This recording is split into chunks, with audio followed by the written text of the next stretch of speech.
If the other board members could at least just raise their hands. We have Paige, Lynn, and Chris here as well today, so it's nice to have some board members. A couple things just before I introduce Jeff. If you aren't a member of City Club and would like to be, we have our membership forms on the table. Please consider that. And all the money goes to help us put on programs, reserve this room and other stuff just to keep the club running. During the presentation, if you think of a question and you don't want to forget it, write it down on this piece of paper, and then we can come back. We're going to probably do informal questions today. So at the end, when Jeff opens it up for questions, just raise your hand and he can call on you. If you aren't on our email list and would like to be to get the announcements of the meetings, please fill out this form and we'll make sure you get those announcements coming forward. So with that, I'd like to introduce Jeff Nelson. He is the general manager for a little bit longer for Springfield Utility Board, which is your customer-owned utility here in Springfield for water, drinking water and electricity. Has been for over 75 years. Jeff has been with them since 1996. Is that correct? So almost 30 years. Long time, and he started as the general manager in 2012, guiding the Springfield Utility Board throughout that time, and now into their strategic planning, which he's going to probably touch on today. He's also going to talk just holistically about what Springfield Utility Board does for the community, and then kind of again that future look. Also with him today is Meredith Clark. She is their community relations manager and has been for quite some time, and I get to work with her and always enjoy interacting with Meredith as well. So with my job at the city of Springfield. So without further ado, I'll invite Jeff to come up. Thank you, Laura Lynn. So again, yes, thank you. I'm Jeff Nelson, General Manager of Springfield Utility Board. There's a few folks I want to recognize. We have Board Member John DeWinter in the room and Board Member Bruce Willis. And then we have, I'm sorry, David Willis. Why do I do it all the time now? We don't know what it is. You know what? I'll get to that in a moment. We have Board Member Bruce Weber in the audience, and then we have the Director of the Electric Division, Sanjeev King. Let's just jump right to what Bruce Weber brought up, and that's one of the things. One of the things that I've reviewed as part of this presentation is the presentation that I gave in 2022. In that presentation to the City Club, I highlighted the board members of the utility, and you'll notice that Bruce is not there. I've had there are 3 board members that have turned over since that time. There have been quite a few different board members at the utility board since I started in 2012. And I just want to recognize all of them. And I apologize, Bruce. Sometimes they do get their names mixed up, especially when there's, I get nervous. I get nervous sometimes. The other thing I wanted to highlight, just to kind of maybe give you some context in how I approach planning and working with the board. The focus of today is on SUB's strategic plan. It's a 5-year plan. It's got some focused goals, objectives. But we've been doing planning for a long time, and I'll get into a little bit of that too. But just from my personal perspective, I was born at Sacred Heart Medical Center. My daughter was born at Sacred Heart. My son was born at McKinsey, the McKinsey Willamette, and I just kind of give you that context in terms of how I've seen what I've seen in the past and where I've seen changes, and essentially where we're heading in the future. Because, well, I do know some of my experiences. I'm actually learning a lot more from my kids. They're telling me this is where things are headed, and if you want to know more about that, I would ask you to talk to Reed, who's in that generation, and to give you more like, this is where things are headed, people, and be ready. So it's really great to have that opportunity to have folks like Reed here who can listen to what I'm saying and go, no, that's not right. And then share your perspective of what you're seeing in the world and where we're headed. Um. So the team did a great job putting this presentation together. And I want to recognize that. If there are any mistakes, those are solely mine. Um, So let's talk about the plan. So we are celebrating 75 years of service. Sub was started kind of as an idea in the 1940s. We had multiple iterations with the public engaging in the creation of a Springfield owned, customer owned utility board. And probably meeting in groups like yours right here, where you're talking about what do you want and what do you want to see for the future of Springfield. So through that process, eventually the voters did create Sub, and then through time, we were incorporated into the city's charter. So when you think about a charter, that's like a local constitution assigning powers to certain entities. So Sub role in the charter is authorized to provide electric, water, gas, and telecommunication services. And that's kind of the foundation of our mission. And through that did help establish, of course, guide the underlying framework for our strategic plan. So the population served just under 62,000, 3 billion gallons of water annually.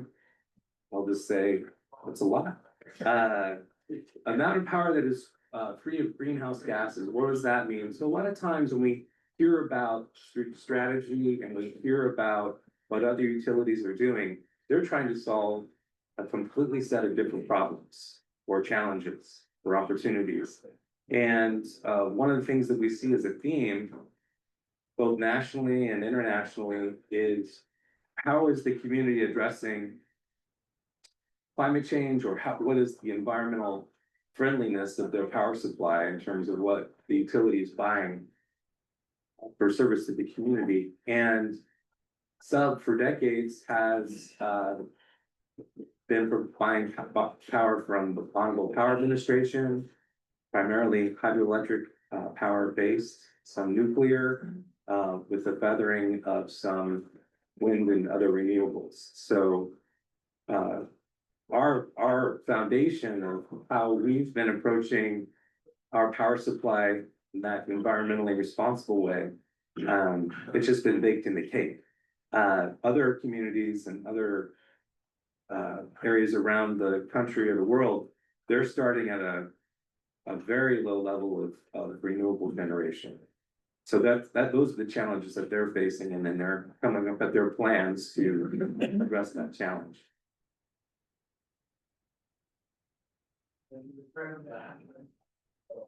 Oh, wait. We go back. How do I do that, Dave? That one? Good, I can follow instructions. So let's talk about the service territory. So this is a representation of part of our current boundaries within the city limits, and then self-service territory within and without the city limits. But I just want to remind folks that when Sub was formed, the city limits were much, much smaller than they were today. And then through time, Weyerhaeuser at the time wanted to build a facility.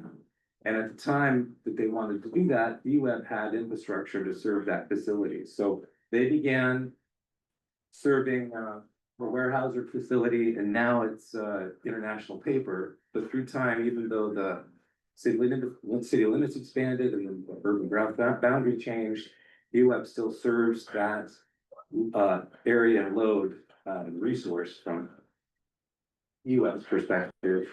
So there's history there. Folks have more questions about that. Happy to answer those, but I just want to touch on that real quick. So what's next for Springfield?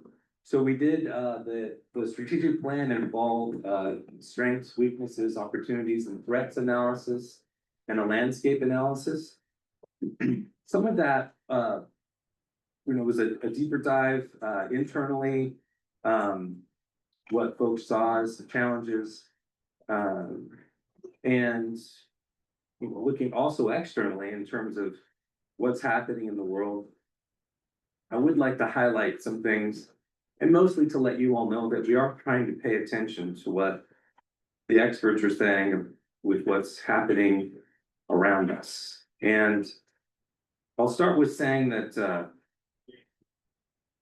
for example, there was a presenter, let me get my notes real quick. Presenter from the Council on Foreign Relations, the senior fellow, Rebecca Patterson, gave a speech at the American Public Power Association conference in June of this year. She highlighted 4 things that are things to consider for the kind of the larger global environment that we're going to be experiencing over the next number of years. So trade uncertainty with the trade policies, and that's impacting also capital expansion plans for just a general business environment. Taxes, so the tax structure program, how that's laid out, as well as the trajectory, because there's a link there between the tax structure and then the spending and then the debt. And the debt is exploding at the federal level, as well as she highlighted that the US dollar as a form of reserve currency around the world, while it's been had a healthy run and been very much a part of global trade, that is on the decline. It's not going to go away anytime soon, but other international players are adjusting how they're conducting trade, and part of that strategy is moving away or lessening their reliance on the US dollar. Regulatory changes, so one of the things that was highlighted was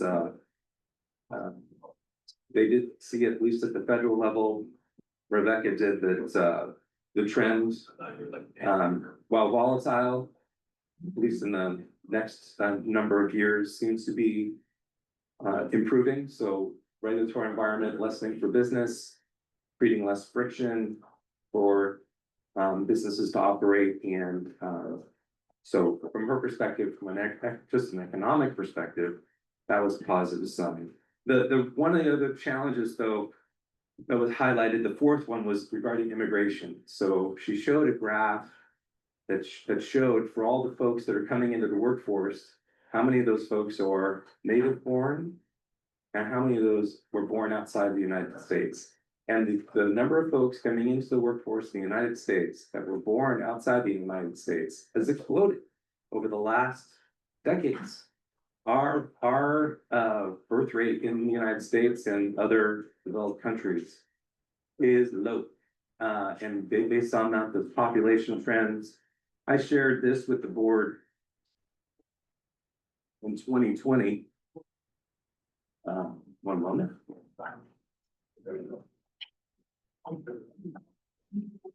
I gave them a memo and talked about, this was a study by the University of Washington, some highlights and other resources that I pulled from, but by 2100, there's going to be huge shifts in global age structure, with an estimated 2.37 billion individuals over 65 years globally in the year 2100. And from their opinion was that it underscored the need for a liberal immigration policy in countries with significantly declining working age populations. So that's the Western world right now. So if things don't change, their analysis was India, South America, Africa, those are going to be the booming emerging countries because they have the demographics and the potential to be the next opportunity for the future. So I'll stop there. I could go on about that whole global perspective. I just wanted to let you know that we're paying attention because all this, what's happening on the global world, and the global landscape, and the national level, that does impact us locally. All right, so strategic goals. We have goals on engaging with our customers, on investing in our people, the coworkers. We have focusing on reliable and cost-effective energy and water, sound fiscal responsibility, and also focusing on technology and being intentional about how we're implementing technology for how to be more efficient and provide better service to our customers. So I just want to pause there real quick, because while this does talk about customers, we also have other stakeholders that are considered in the plan, and that includes developers. So just to emphasize, SUB gets its funding from rate revenue and rate revenue. We don't get property tax revenue, there's no payroll tax, there's no income tax. It's either the money that SUB receives is either coming from ratepayers, or with new development pays for the costs to extend infrastructure for that development.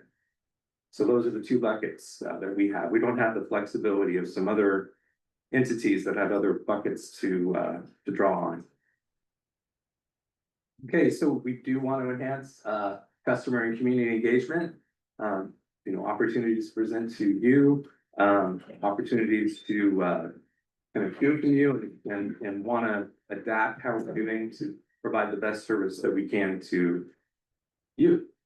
Investing in people, again, we want to provide a culture that continues safety and professional growth. Well, what does professional growth mean? So we've had implemented, and now we're expanding on career development opportunities in terms of letting folks know this is the progress that you need to do, or the steps you need to take if you're looking at other opportunities within SUB.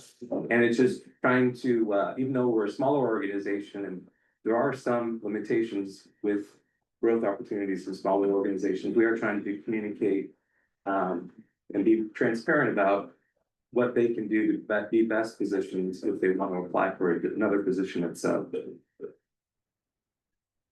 Improve performance with technology. Again, that is an emphasis. We have a technology roadmap. We're implementing a plan to collectively get a reset on understanding all the different systems in the whole organization.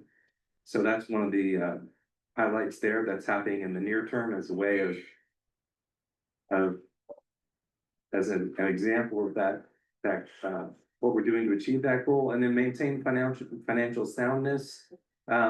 We do need to make sure and acknowledge that there's significant pressure on our capital expenditures. We just need to do a lot of things, and so how are we stepping through that intentionally and achieving all the objectives that we want to achieve in a way that is still financially sustainable, and then providing reliable energy and clean water. That's a goal, and it's been our goal for a long time. Just wanted to highlight some recognition we received with the reliable public power provider from the American Public Power Association, outstanding performer from the Oregon Health Authority, and we've also gotten additional safety and reliability recognition from APPA through different other programs.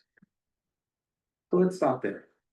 Some people might be saying, well, Jeff, you said that in the charter, SUB has the authority to provide gas and telecommunications. Why is that not on the list? So we've continued to look at those opportunities through time, and I'll just say that we concluded that based on the market environment and doing that landscape analysis, that investing in those types of infrastructure beyond what we already do, because we do some things, and we can talk about that down the road. Telecom and gas just weren't in the mix to be a focus for the future at this point in time. I think it's important that SUB wants to be good, excellent, we don't want to be just good, we want to be excellent, and the best way to be excellent is to focus on some things rather than be good at a lot of things, so we're stepping through that as well. McKinsey water supply project. So this is a project, there'll be a presentation later this year about this project from Greg Miller from our water division. And this has been under development for decades. When we talk about the planning and the water rights and other elements that go into this type of infrastructure, it takes almost a generation of general managers to kind of see things through fruition. So this is gonna be a project that's gonna come online, now planned for 2028. And so we're nearing that finish line of getting that new infrastructure built.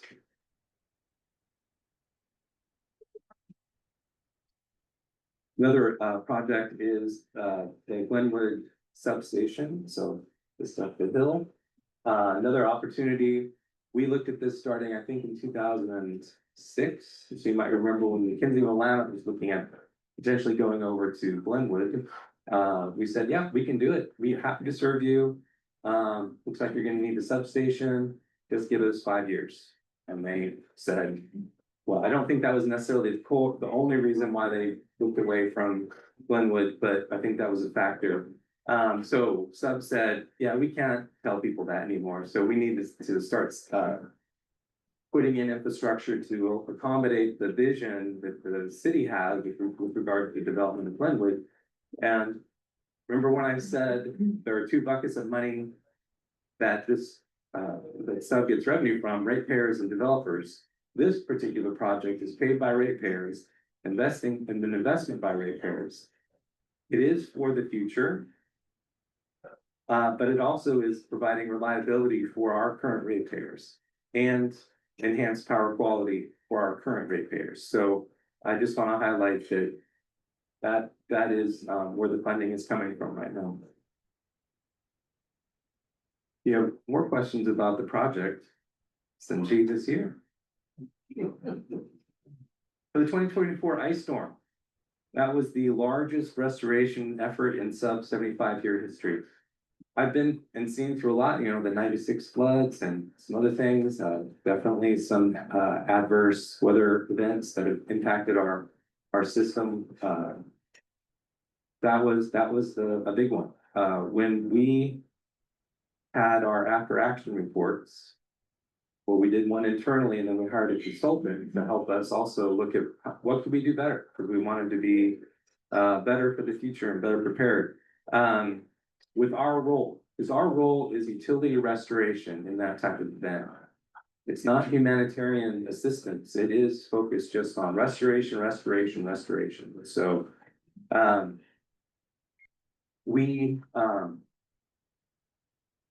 dug deep and appreciate all of the contributions from customers, from stakeholders, from our coworkers on, hey, this went well, but yeah, this really needs some work. So I also want to recognize, this is a great opportunity to highlight Team Springfield. This is one of the great things about Springfield, in my view. Where we have Team Springfield, which is Springfield Utility Board, the city of Springfield, Springfield Public Schools, and Willamette Parks and Recreation Districts. So we meet on a regular basis talking about issues that we independently have. We have our own missions, don't always agree, but we're talking and we're communicating. We're not operating in a silo, trying to understand what each other's challenges are, share ours so that everyone's better informed. Representative Lively talked earlier, I overheard about how the state legislature operates, and I'm happy to say that we are acting in a better fashion. Is that fair? I'm glad you heard that. Okay, all right, just want to reassure you. It's easier to 90. Yeah. So if you would like to hear a little bit more about Team Springfield, I'd encourage you to go to KLCC's website. Michael Dunn had an interview with the four of us, and that happened, that was aired on Monday, and it's now a link. That you can go to and just listen to that radio interview. That picture right there is our vehicles and the fleets from outside of the area that came to help with the restoration. That's at the Bob Kiefer Center. So the event happened on Saturday. We were there on Thursday following the event. And we were calling in aid from the outside, but we were able to connect with our team Springfield folks saying, we need help. What can we, this is what we need specifically. And they just stepped up and said, this is what we can give you. And the Lamb Lane gave us a fabulous location to be able to deploy, feed our support. So definitely grateful for that community support. So important. So one of the areas that we needed to improve was communication. So we have new interactive tools to communicate with our customers about what's happening on the electric side, what's happening on the water side. So we just want to highlight those and let you know we heard you, and we're implementing those steps. I do want to say I'm really proud. One of the things I'm really proud about Sub is that we are doers. I mean, I got hired on in 1996. I just got swept up into this culture of doers. We are do. And we're not do, but we're do. And so they just jumped on these opportunities to, make these improvements. I say that because, we have the opportunity to engage with lots of different stakeholders, and I think that the leadership is maybe a function of, I maybe characterize it three things. You gotta be able to do things. You gotta be able to talk about what you're doing, which we're trying to do better now. We're trying to tell you, this is what we're doing. And you also have to listen. Is what we're doing and what we're telling you what you're doing really adding value to you? And so we need to continue that framework, do, talk, and listen. Some organizations are great at one and not so much at the other, but we are trying to be intentional to be providing you all what you expect and deserve. So Sub is the people and the people we serve, and that is the bottom line. We have a lot of folks that are longtime employees of Sub. They just hug that mission, and are so grateful for the opportunity to serve the customers, you all. And how am I doing on time? I'm okay. Great. Huh. Fantastic. What I'm gonna do actually though is I'll take a pause from my talking. And like I said, we're doers, we're talking, but I want to listen. So I do want to listen to what you all have, and happy to entertain some questions or things you want to know more about. So talk about the water plant. Is that a replacement or an addition to? Most of the water comes from wells now, right? And the Willamette filtration plant, do we need that extra plant for supply, or is that just belts and suspenders? I love that question. Thank you, Senator Byer.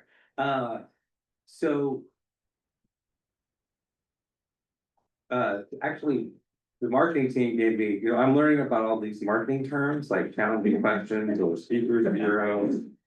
Right, so for all of you who are in the know, you know what I'm talking about. I don't know, but I'm learning. So that is a challenging question. So I appreciate you asking that challenging question. So one of the I think misunderstandings, or what people don't know, is that actually Sub has two treatment facilities, one on the Willamette and one near the McKenzie. And it's been our long-term strategy to continue to develop those resources. So part of that includes both groundwater with wells. So we have wells at the Willamette, and we have wells at the Thurston, McKenzie's side. And then we also have a surface water intake at the Willamette. So with the treatment facility there, treats both surface water and groundwater. And we're looking at the future in terms of water rights and water right management for the Willamette. And how we're going to implement those in the future. But right now, we're focused on what I'll call the expansion of the McKinsey source.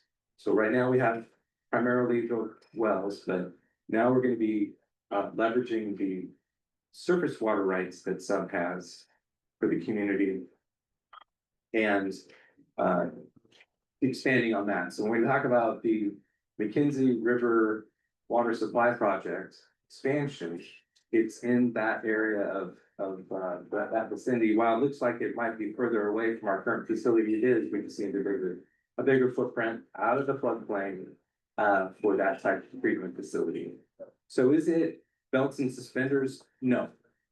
It serves a few different things. One is it provides water for what the community needs now, as well as being ready for whatever happens in the future. And it also provides resiliency because having multiple water sources allows for the situations that might be unfortunate where one water source just can't work and we can rely on another one to provide that resiliency backup to continue to provide water in that extreme event. I'll give you an example. This is on the electric side. Sub experienced a fire in his control house at the Springfield substation, not too far away from here. And we had to take that substation completely offline. We were able to still serve our customers. The customers may have been temporarily impacted, but we didn't go telling people that we didn't necessarily know. This is going to be down for a year. Please be patient with us. That's not what we expect our customers to expect. We expect them to say nothing because they are still getting the same reliable power that they've always been getting. So the fact that our substation, a critical piece of our infrastructure, was offline for a year, and we were still able to provide water or electric service to our customers, they didn't know the difference. I think that's part of that perspective, and so that's what happened on the electric side. Something similar could happen on the water side. And when I talk about water supply, there's some other challenges like with wells and the PFAS, the forever chemicals. Those are compounding the challenges for groundwater supply. There's some other things being discussed at the 42nd Street interchange with ODOT and 126. If that happens in the future, then that will impact our wells at what we call our warehouse for well location. So the facilities that we have, we're trying to balance all these potential impacts, whether it's water quality standards that apply to groundwater, or hey, this well site's gonna be gone because ODOT has plans. We need to be ready for that future, and so that's part of why this plant is being built. Do you want to give a shout out to Representative Lively? He was part of the review committee on a loan, forgivable loan, for engineering design for PFAS treatment for our I-5, well, it's not Rainbow's I-5 rails, but our sports wave. And so it is related to PFAS. And so we just are grateful for Representative Lively's support on helping us find solutions to keep our system cost effective and reliable. So thank you. Wasn't my money. Yes. Jeff, a bit of a nerdy question. As a general rule, Sub becomes the provider of choice when a property annexes into the city. However, in an area south and east of the city, there's been a long conflict with a state allocation of a utility provider, which would mean you would not become the provider of choice in that area. Is there anything happening to change that, to permit you to take on new customers? There's been a lot. So where do I start? I'll just start by saying that the framework for utility service territory was baked into the Oregon revised statutes, and part of that responsibility fell under territorial allocations that were approved by the Public Utility Commission. And because when the legislature at the time adopted that particular language, they said, this is an issue of statewide concern. Issue of statewide concern trumps everything. It's like ODOT. You're gonna get out of the way, okay? Issue of statewide concern. They don't care about home rule. They don't care about what may be best for a city or community. It's just don't care. This is an issue of statewide concern. And part of the issue is, at the time, they were wanting to get rid of duplicate facilities. So when we were formed, you remember I mentioned back in the 40s, we ended up having multiple lines. One side of the street was served by Mountain States Power, and the other side was served by Springfield Utility Board. Part of the reason why the legislature took on that territorial allocation question was because of all this duplication and mess that was happening. And so they, in the effort to try to organize some things, they actually though overcorrected in my view. And it would be great if they could look at that again.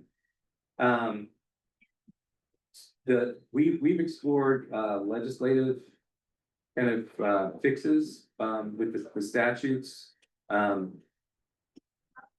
But we kind of have to approach that with clear eyes, because we have the Oregon Municipal Electric Utility Association, which Sub is a part of.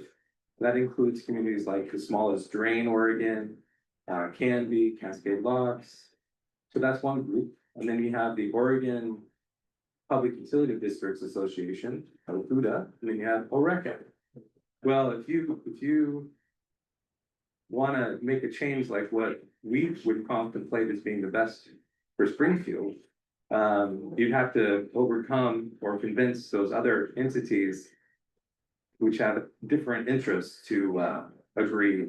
So that one is a challenge. But we have been trying to engage with utilities to agreeably exchange territory or acquire their territory. So EWEB is a great example. Right here, this place was served by EWEB. And then this area agreed or voted to become part of Springfield. And as part of that process, we reached out to EWEB and said, hey, EWEB, great job, but we're going to take over and let's talk about acquiring your water system and your electric infrastructure. And we went through that and we acquired it from them. They came at a mutual win-win situation. And now we electrically serve and provide water to Glenwood. Let's give a carve out and a shout out to Glenwood Water District, who's in the county. They provide technically water service to their customers. They acquire water from Sub, but Glenwood Water District, long history there, amazing story. We've also acquired service territory from EWEB in the east part of the system and north part of the system. And we're even talking with EWEB now about other parts of the area outside the city limits, primarily inside the urban growth boundary, well to the east of Springfield, but appreciate their working with us on tackling that issue. We just haven't been able to crack the nut with our other neighboring very good utility. We just can't have a meeting of the minds so far. Yes. On the electricity side, there's been lots of growth. Not just customers, but also more basin air conditioning, things like that. There's conservation. How has that looked for the last decade or two as far as your overall, the net growth rate when you take out conservation? Yes. So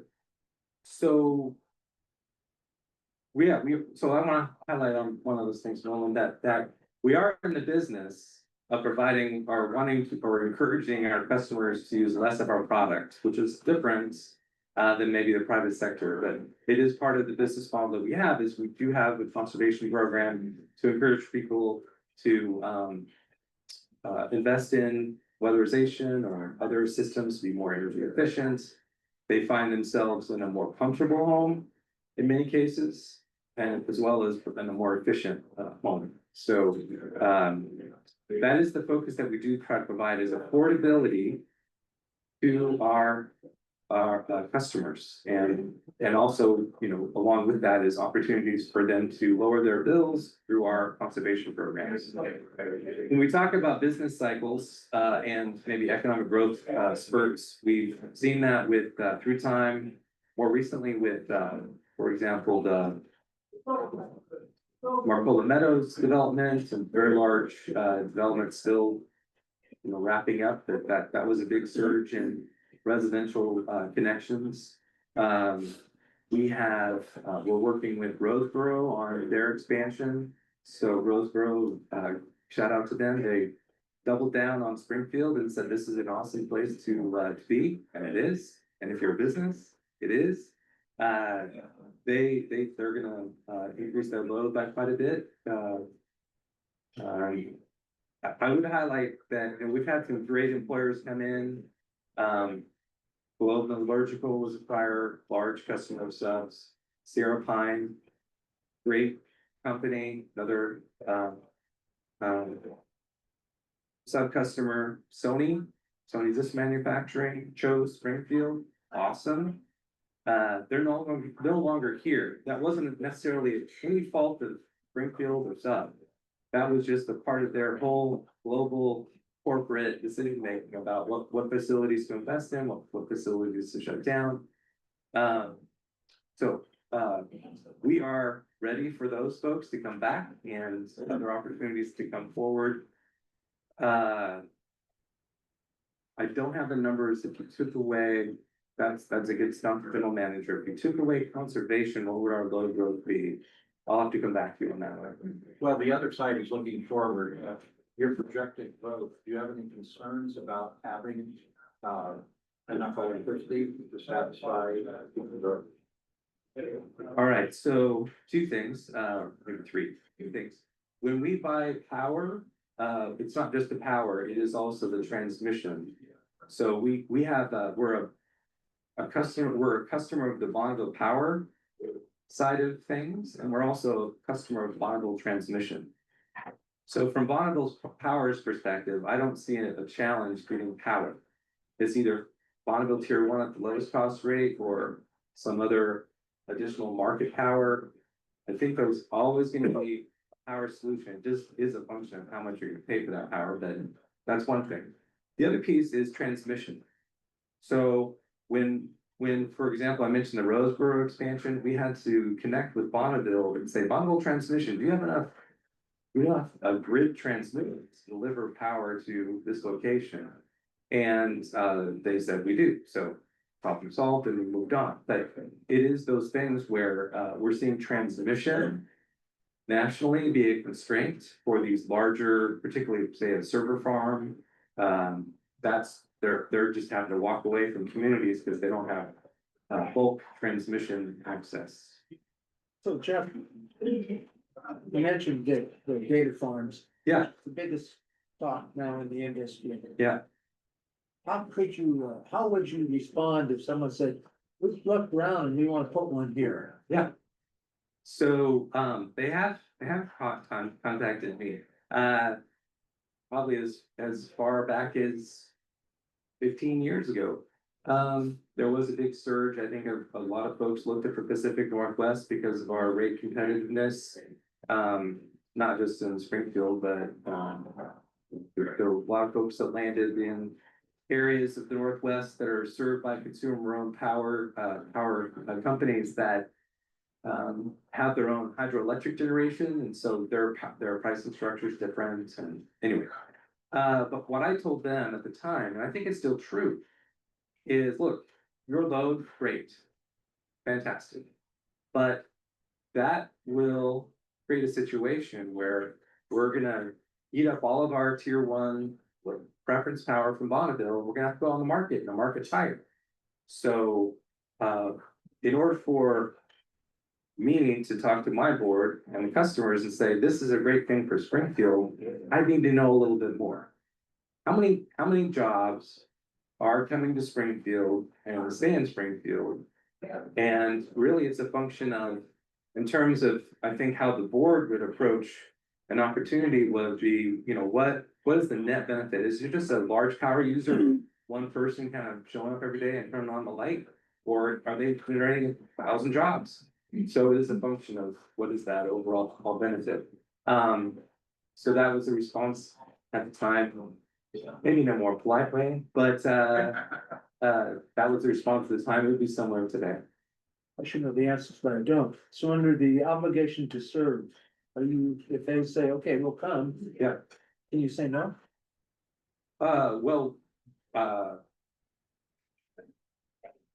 let me see. We can say, well, these are the terms and conditions that we will serve you. Yes. And if they say we don't like your terms and conditions, we will say, okay, well, thank you very much. We're bound and we have conversations with the board about policy and, of the balance of interests. With that balance of interest, ultimately we have terms and conditions, and some people love them and some people say, well, thank you, but these folks are over here able to sweeten the pot a little bit more, so they're going here. That answer your question? It does. It's Yeah, the okay. biggest question going on nationally now. Uh-huh, Lots of states are changing the rules to deal with that large load. Yeah. And commitment in, it's almost a Sony project. They Sony build something for you, you read all this, what happens when you leave? mhm. Yeah. See a lot of solar panels on houses around Springfield now and Uh-huh. they all over the place. Yeah.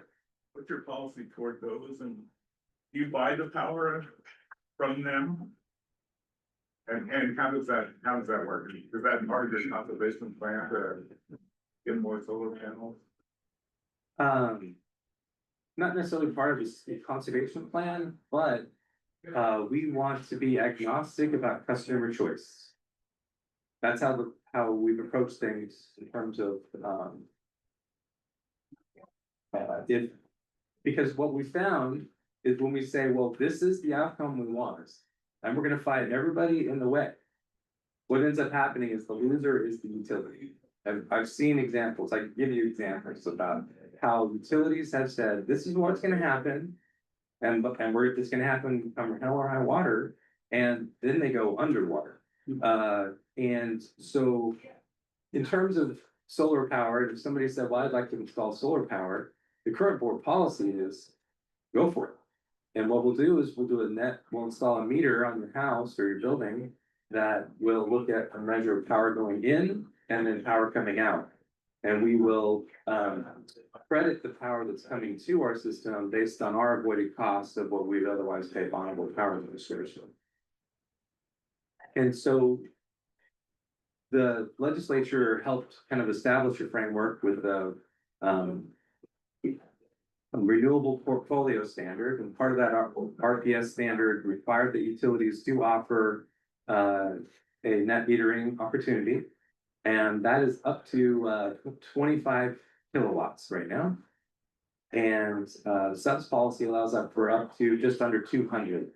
Once you go to 200, you kind of trip over into a bunch of bondable requirements, and it's problematic. But so subs policy right now is above what the minimum in law is. I'm not saying that every utility should do it, because every utility has their own set of circumstances.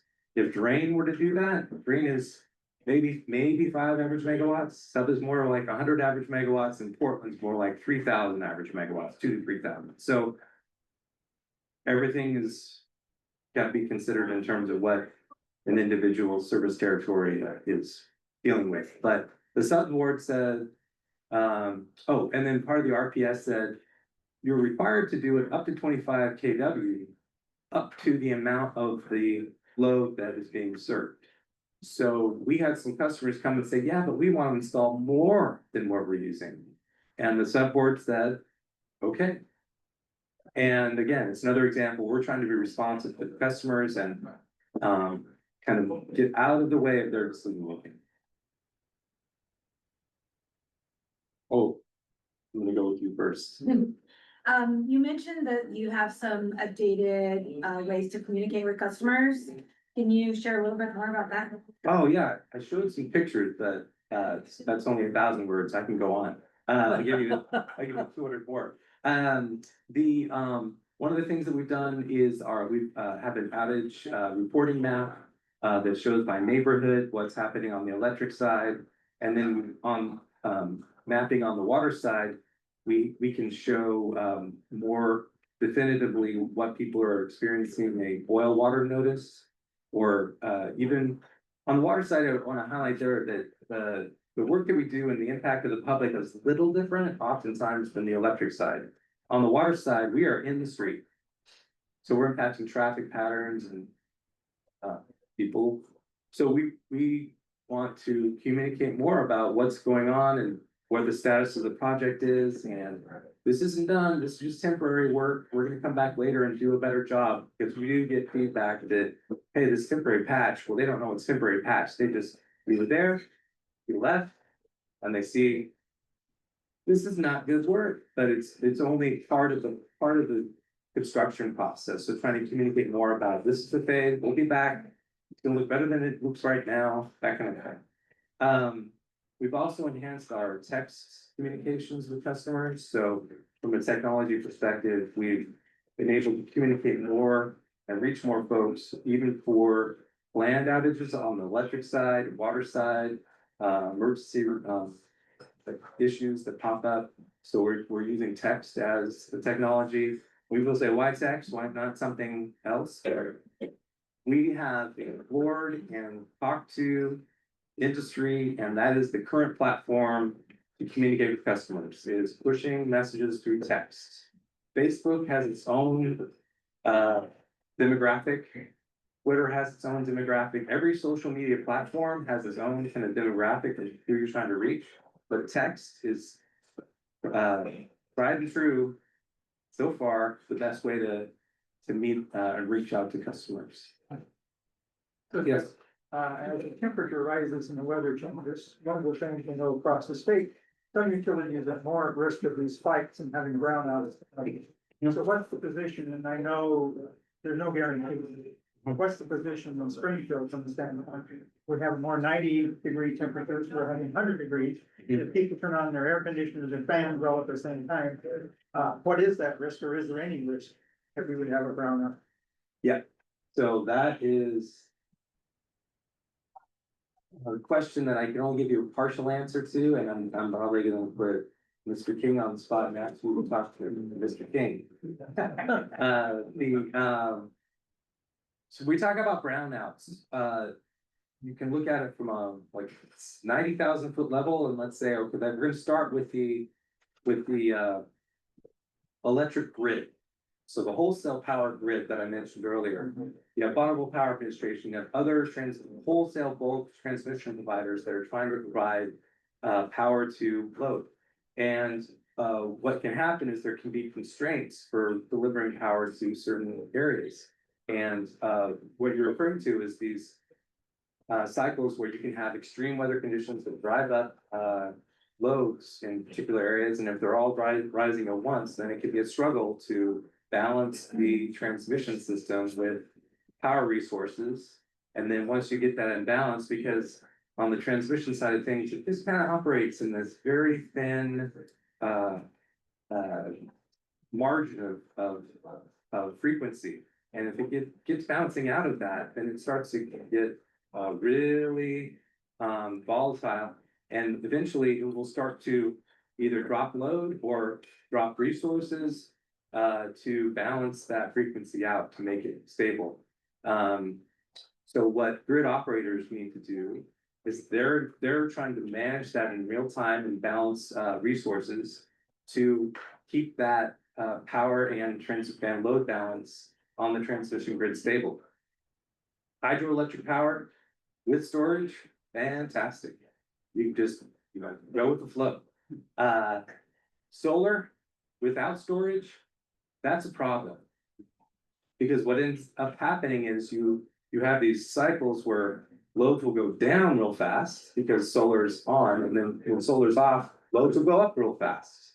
So solar, just from that perspective, while it might be a very environmentally friendly source from one perspective, it by itself is creating some challenges and needs some solutions. So you can do with batteries, or you can have other resources that are more flexible to respond to these solar output trends. So on the local level, let's talk about the local level. What systems are in place for critical infrastructure? If something gets overloaded and a substation goes down, what's sub's ability to shift power around? So Sanjeev and the team, they did a great job. We have substations, and then those have transformers, and then there's feeders that come out of that substation. So that those feeders are at the utility system voltage. It's not the voltage that serves your home or business, it's still higher voltage. So we have feeders and we have different substations, and we are now designed where those systems are in place where if we lose a feeder from the substation, that this other feeder can serve that neighborhood.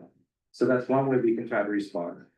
The other piece is, so that's another reason why Glenwood substation is important. It gives us that flexibility. If we do have an extreme event that impacts some of our facilities, we've got other facilities to rely on.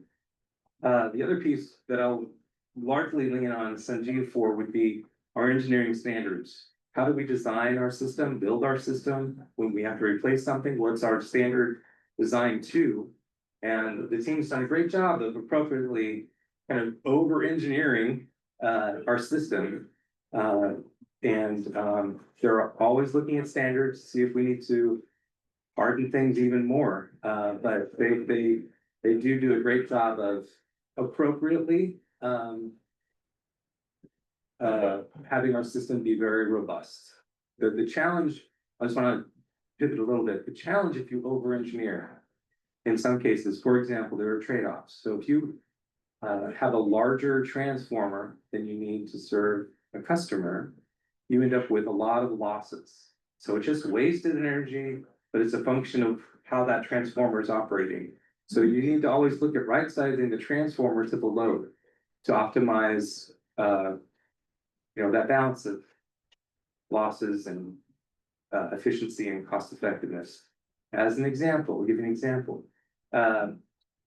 Lane Transit District, their facility in Glenwood, they had a transformer, they asked for it based on what their load requirement, they said it was gonna be, we installed it, they paid for it, great. But years later, they said, yeah, we really don't need that. Or no, actually, they didn't say it, we were monitoring that transformer and their load and going, yeah, we're gonna go replace that transformer because it's just not efficient to use the transformer they're having. What are we charging for that? $0. That was our benefit, subs, system benefit. And then later, when they move forward with plans for potential electrification of their buses, they said, well, we're gonna need this transformer capacity. And we looked at their substation or their transformer at the time that we replaced that was smaller. And went, oh, no, they need a bigger one. So we went and replaced it with a similar capacity that they originally paid for. And how much are we charging for that replacement? $0.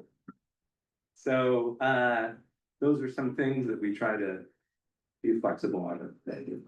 Well, I hate to interrupt, but if people want to stay and talk to Jeff afterwards, please do. But we are at 1 o'clock, and so I don't want to keep anyone that needs to take off for the rest of the day. So please give us, help me give Jeff a round of applause. We really appreciate you being here today and talk about the 5-year plan, just history and answering these great questions. So, our next program is on Thursday, August 7th. The City of Springfield's planning group, and they're going to be here to talk about the housing plus design initiatives project that they're working on right now. So August 7th, we'll be here with our planning group. So thank you, and everybody have a good rest of the day. Thank you. Hey. Really appreciate it.